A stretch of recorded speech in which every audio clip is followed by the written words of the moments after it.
네, 오늘은 로마서 12장 1절부터 2절에 있는 말씀을 가지고 영적 예배라고 하는 제목으로 말씀드리겠습니다. 약 7, 8일 전에 이 나라 거의 모든 일간지 신문들에는 전 이 나라 녹색당 당수에 관한 기사가 각 신문마다 일면 내지 이면 전체에 실려 있었습니다. 내용은 이러합니다. 녹색당 당수로 10년간 일하고 이제는 녹색당을 떠나서 이 나라 노름과 도박의 대기업인 노보마틱 그 회사에 근무하게 되었는데, 이거를 이 나라 모든 신문들이 크게 보도하면서 심하게 비판하고 있었습니다. 녹색당은 수년 전서부터 노보마틱 대기업과 싸웠습니다. 지금도 마찬가지입니다. 그리고 이 사람은 녹색당의 정치인으로 있을 때 이 대기업을 신랄하게 비판했습니다. 신문 평론가들이 논평하기를 이 당수는 자기의 좋은 평판을 지금 도박으로 팔아먹고 있다. 그리고 녹색당의 철학을 배반하고 있다. 이 당수의 도덕이 왔다 갔다 한다. 미쳤다. 어떤 신문은 당사자와 직접 인터뷰했습니다. 당신의 새 직업에 대하여 여론이 아주 나쁩니다. 아니, 녹색당은 노보마틱을 마귀 기업이라고 못 받고 있지 않습니까? 돈이 자동으로 나오는 자동장치 사업은 사람을 중독시킵니다. 당신 자신이 전에 종종 노보마틱을 욕했잖아요. 이제 당신은 도덕적으로 어떻게 책임을 감당하려고 합니까? 어떻게 녹색당에서 일했던 정치인이 노보마틱에서 일할 수 있습니까? 어떤 신문이 이 당수가 노보마틱에 근무하게 된 것에 대해서 5만 명 독자들 중에서 물어보니까 23%는 이해한다. 그러나 77%는 이해 못한다. 이렇게 답을 했다고 합니다. 근데 이 나라 신문은 유럽의 여러 명의 옛 수상들이 지금은 새 직업을 가졌는데 도덕적으로 문제가 있다고 보도하고 있습니다. 이 기사를 읽고 나서 오늘 설교 본문을 택했습니다. 제목은 영적 예배입니다. 우리는 날마다 영적 예배를 드려야만 됩니다. 우리들이 날마다 드려야 할 영적 예배는 무엇입니까? 첫 번째로 우리들이 주일 대예배 때 어떻게 합니까? 예배의 주인공은 예수님입니다. 우리는 예수님을 경배하기 위하여 주일날 예배를 드리러 나옵니다. 나 같은 죄인을 죄에서 용서하고 구원하기 위하여 십자가 지시고 부활하신 예수님을 뵙고 경배하기 위해서 나옵니다. 예수님을 만나는 즐거움, 예수님께 문안 인사드리는 즐거움으로 주일날 교회로 달려오는 것입니다. 그래서 우리 영혼에서 나오는 감사, 감격의 찬양을 예수님께 드립니다. 또 주일 대배 시간에는 반드시 성경을 같이 읽습니다. 하나님 말씀을 듣습니다. 설교 속에 하나님 말씀이 담겨 있습니다. 그 말씀을 읽고 듣고 하면서 은혜를 받습니다. 또 주일 대예배 때는 반드시 기도가 있습니다. 대표 기도가 있습니다. 주회종의 기도가 있습니다. 같이 통성으로 기도하는 게 있습니다. 마찬가지로 평일날에 영적 예배를 드려야만 됩니다. 그러려고 하면 날마다 예수님을 생각하고 예수님을 경배해야만 됩니다. 여러분, 매일 아침에 잠자리에서 일어나면 무엇을 제일 먼저 생각하십니까? 핸드폰을 먼저 보십니까? 아니면 세상 근심 걱정을 합니까? 아니면 내가 오늘 해야 할 일이 무엇인가 생각하십니까? 아니죠. 첫 번째로 예수님을 생각하고 예수님을 경배해야 됩니다. 날마다 예수님을 여러분의 삶의 주인공으로 모시고 살아야만 됩니다. 날마다 예수님을 여러분의 구세주와 삶의 목자로 소중히 모시고 살아야만 됩니다. 그리고 날마다 성경을 읽어야 됩니다. 성경은 하나님 말씀이기 때문에 그 말씀을 읽으면은 내가 오늘 어떻게 살아야 할지를 하나님께서 가르쳐 주십니다. 예수님이 하나님이시니까 예수님이 그날 살아가는 지혜를 주십니다. 말씀이 우리 영과 혼과 육의 양식입니다. 그리고 날마다 기도해야 됩니다. 기도는 하나님과의 대화입니다. 예수님, 오늘 하루의 삶을 인도해 주세요. 우리 가족을 축복해 주시고 교회 식구들 축복해 주시고 주의 종들 성령 충만케 하여 주옵소서.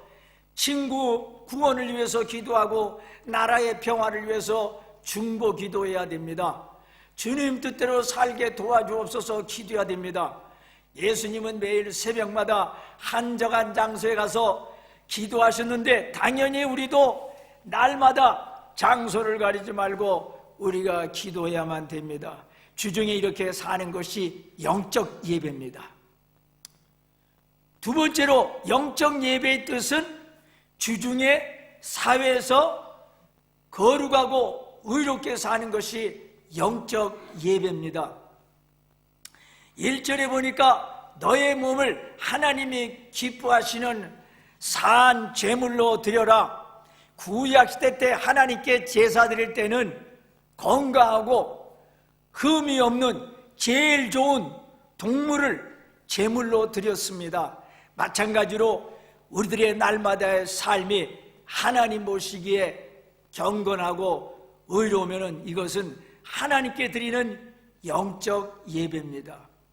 2절에 보니까 너희는 이 세대를 본받지 말고, 이 의미는 이 세상 유행과 풍조에 따라서 아무렇게 살지 말고 하나님 뜻대로 사는 것이 영적 예배라고 하는 것입니다. 여러분, 로마서는 2000년 전에 사도 바울이 당시 로마에 살고 있었던 로마 교회 교인들에게 보낸 편지입니다. 왜 사도 바울은 본문 1절 2절을 써서 그들에게 보냈을까요? 왜 사도 바울은 이런 내용의 편지를 보낸 걸까요? 그 당시 로마 제국은 세계를 지배하는 최강대국이었습니다. 정치, 경제, 군사력이 막강했습니다. 그러나 한편으로는 도덕적으로 타락을 했습니다. 그 대표적인 도시가 로마였습니다. 로마 도시의 타락한 모습이 로마서에 나오는데 1장 23절을 보면은 우상 숭배가 성했습니다. 1장 24절 25절을 보면은 육신의 정욕을 쫓아서 더럽게 살고 우상을 하나님처럼 경배했습니다. 정욕대로만 살았습니다. 1장 26절 27절을 보면은 남성 간의 동성애, 여성 간의 동성애가 심했습니다. 로마서 1장 28절 32절을 보면은 하나님을 싫어하고 불의와 추악과 탐욕과 악의가 가득하고 시기, 살인, 분쟁, 사기, 악독이 가득하고 비방하고 능욕하고 교만하고 무정하고 무자비했습니다. 로마서 13장 12절 14절을 보면은 어둠의 삶을 살았습니다. 즉 방탕, 술 취함, 음란, 호색, 다투고 시기하고, 이러한 타락한 도시에 사는 로마 교회 성도들은 날마다의 삶을 거룩한 산 제물로 드리고 이 시대를 본받지 말고 하나님 뜻대로 살라고 편지를 쓴 것입니다. 성령님은 오늘날 21세기에 사는 우리를 향하여 이 시대를, 이 세대를 본받지 말라고 말씀하십니다. 왜 성령님은 이 세대를 본받지 말라고 하십니까? 예수님은 이 세대를 가리켜서 말씀하기를 마태복음 17장 17절에는 믿음이 없고 패역한 세대라고 말씀했습니다. 마태복음 12장 39절에는 악하고 음란한 세대라고 말씀하고 있습니다.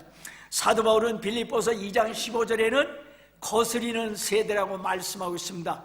즉 하나님을 외면하고 자기 멋대로 사는 세대라는 것입니다.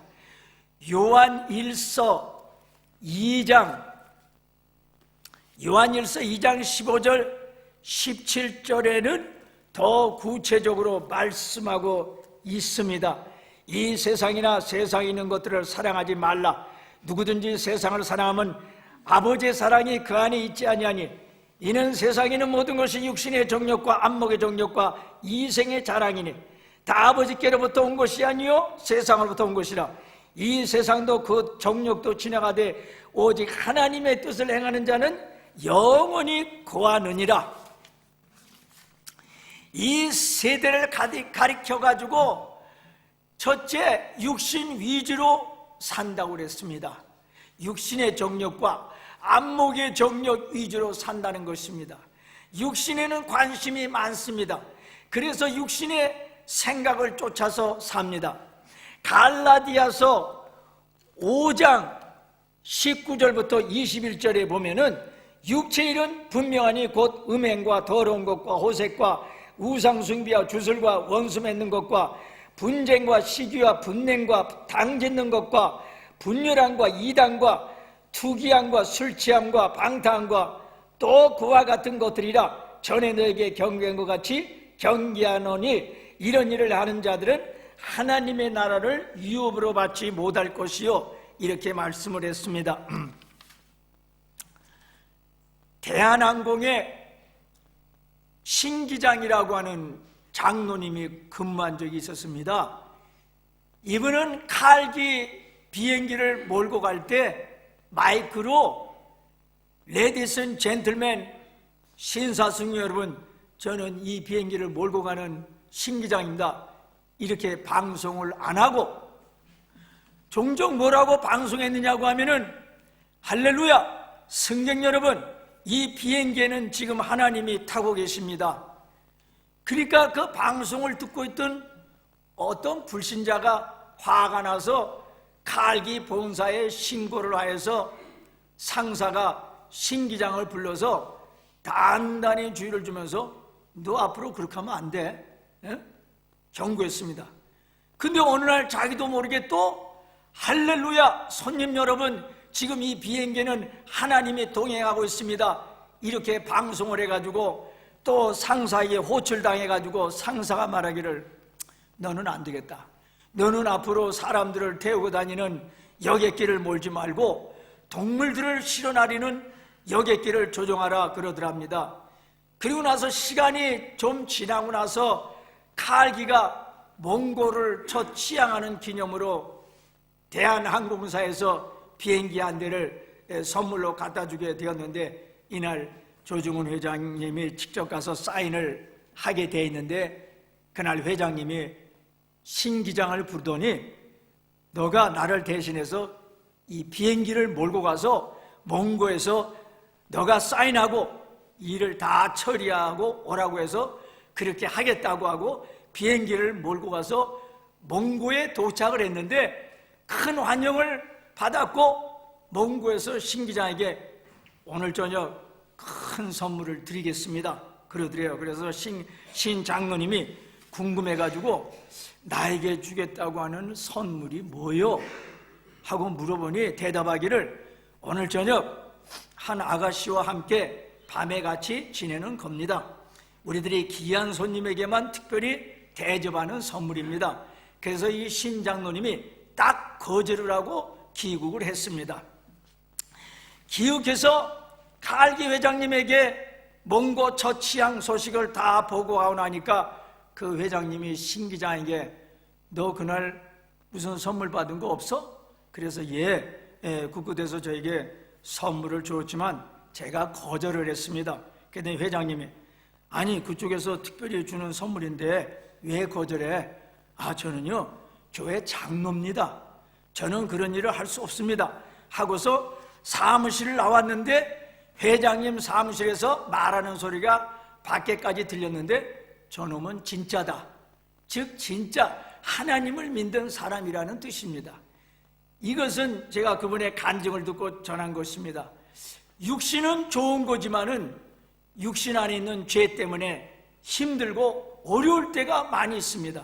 육신이 원해도 하나님이 반대하면은 거절해야만 됩니다.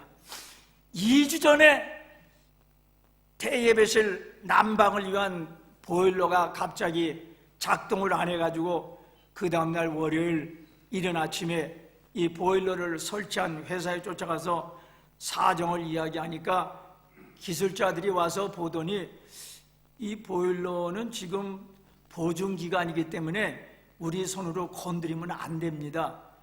자기들이 이 보일러를 산 융커 회사의 기술자들이 와서 직접 손을 보게 해주겠습니다. 그래서 융커 회사 기술자가 와서 보일러를 보더니 이 한 부속품이 문제가 있습니다. 그러면서 그 다음날 새 부속품을 가지고 오더니 이거 괜찮은데요? 이거 괜찮습니다. 문제가 있는 게 아니에요. 딴 부속품이 지금 문제가 있어요. 그렇게 얘기를 해요. 그래서 내가 이번 주일날 예배 때 난방이 필요하니까 꼭 고쳐달라고 그랬습니다. 그 기술자가 토요일 아침에 친구를 보내겠다고 나한테 약속하고 갔습니다. 그래서 나는 토요일에는 꼭 와서 고쳐주기를 바랬습니다.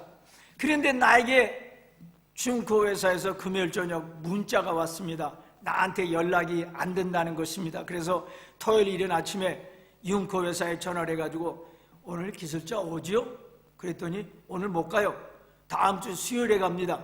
그래서 내가 내일 예배 드리는데 오늘 고쳐주셔야 되지 않느냐고 따졌습니다. 왜 오늘 온다고 약속하고 안 오냐고 이렇게 물어봤더니 오늘은 못 갑니다. 다음 주 수요일 날 갑니다. 그래요? 나는 일주일 내내 가슴 조이면서 뛰어다녔는데 화가 막 나더라고요. 세계적인 최신 독일 제품이고 산지 6개월밖에 안 된 새 보일러인데 융코에서는 부속품이 도착을 안 해가지고 못 간다는 것입니다. 그리고 며칠 전에 기술자가 이 보일러에 물이 없다고 해가지고 물을 며칠 전에 채웠습니다. 그리고 지난주 수요일에 융코에서 새 부속품을 가지고 와가지고 이제 갈아주려고 했는데 융코 기술자가 시험해 보더니 이 보일러는 전혀 이상이 없습니다. 원인은 물이 없었기 때문인데 당신이 며칠 전에 물을 집어넣어서 이제는 정상으로 작동됩니다. 그리고 이제 고맙다고 서로 헤어졌습니다. 여러분, 이 보일러 하나 때문에 화가 나고 분노가 나고 목소리를 높이고 참지 못하고 이런 경험을 하면서 말입니다.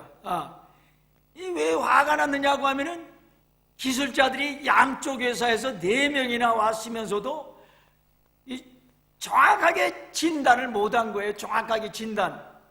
이거 고장났습니다. 그 다음날 또 저거 고장났습니다. 그래서 나중에 괜찮습니다. 물이 없기 때문에 그럽니다. 이러니까 말이에요.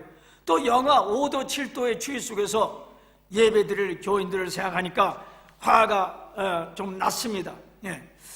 자, 우리도 한 번씩 혈기, 분노, 성질 참지 못함이 있습니다. 그래서 회개를 합니다. 이놈의 혈기, 이 못된 성질하고 참지 못하는 것 때문에 괴로울 때가 있죠. 우리 육신 속에는 이런 죄의 요소들이 많아서 늘 회개하면서 살아야 됩니다. 두 번째로 이 세대의 특징은 요한일서 2장 16절에 나와 있는데 이생의 자랑입니다. 이 세상 것을 자랑합니다.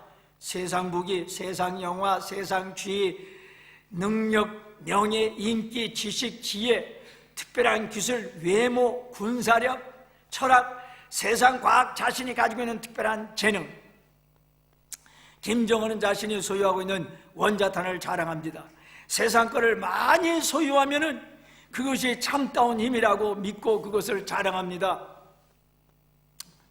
며칠 전에 중국의 왕이 외교부 장관이 많은 기자들 앞에서 성명서를 발표했는데 그 내용이 이러합니다. 미국은 세계 최대 선진국이고 중국은 세계 최대 개도국입니다. 개발도상국입니다. 그러므로 중국은 미국과 경쟁할 의사도 없고 경쟁할 수도 없습니다. 중국은 미국의 경쟁자가 아닙니다. 그런 뜻입니다.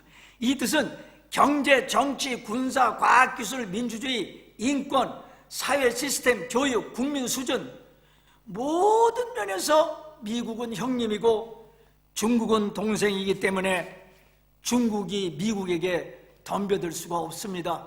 미국과 싸우면 중국이 큰 코 다칩니다. 저희들은 이 사실을 잘 알고 있습니다. 그러니 미국 형님, 중국 동생을 잘 봐주세요 하고 중국이 미국에게 납작 엎드렸습니다. 왜 그러냐고 하면 미국이 세상적으로 너무나 큰 힘을 갖고 있기 때문에 그렇습니다. 여러 면에서 모두 강한 나라가 미국입니다. 그러나 군사력은 타의 추종을 불허합니다. 그거 말고도 미국은 IT에서 타의 추종을 불허합니다. 일본 사람이 왜 모두 미국에서 탄생했을까 하는 제목으로 책을 썼습니다. 애플, 구글, 아마존, 페이스북, 소위 인터넷 시대의 4대 천왕이라 불리는 이들 기업은 모두 미국에서 나왔습니다. PC 시대를 주름잡은 마이크로소프트나 인텔 역시 마찬가지입니다. 이외에도 잘 나가는 미국 IT 기업은 부수기수입니다. 이런 것들이 미국의 힘입니다. 사람들이 세상적인 힘을 많이 소유하려고 합니다. 비록 세상적으로 많은 힘을 가지고 있어도 그것을 자랑하지 맙시다. 예수님 자랑합시다. 어떤 이발사가 계신데 예수님을 잘 믿는 분입니다. 자신의 목표가 영혼 전도입니다. 이분은 하나님께서 자기 직업을 통해 많은 영혼들을 살려주실 것이라고 믿었습니다. 이발할 때 보면은 시간이 제법 걸리지 않습니까? 이 말 저 말 할 수 있는 기회가 많습니다. 그래서 이발을 하면서 복음을 증거합니다. 처음에는 복음의 기초 지식, 예수님의 십자가 부활을 설명하고 내가 어느 교회 다니는 집사인데 하나님의 은혜를 맛보았더니 이전의 삶이 후회스럽고 지금 내 삶이 얼마나 감격스럽고 기쁨이 넘치는지 모른다는 식으로 간증과 메시지를 섞어서 복음을 제시합니다. 이렇게 말하면 상당히 많은 사람들이 복음을 받아들인다고 합니다. 이렇게 꼼짝없이 앉아서 30분 정도 복음을 듣고 예수님을 구세주로 영접하여서 1년에 100명을 전도한다는 것입니다. 사람들에게 예수님 자랑을 합시다. 우리 그리스도인들은 일상의 삶이 곧 예배라는 의식 아래 매일매일 거룩하게 살아야만 됩니다. 주일 하루 교회에서 예배드리는 것으로 그쳐서는 안 됩니다. 즉 매일매일 만나는 직장 동료를 대하는 태도, 가족들을 대하는 마음가짐, 사회에서 활동하는 모든 분야에서 그것이 곧 하나님께 드리는 예배라는 걸 명심하고 이번 한 주간도 예수님을 경배하고 말씀을 묵상하고 기도하는 자세로 보내시기를 예수님 이름으로 축원합니다. 우리 한 목소리로 기도하겠습니다.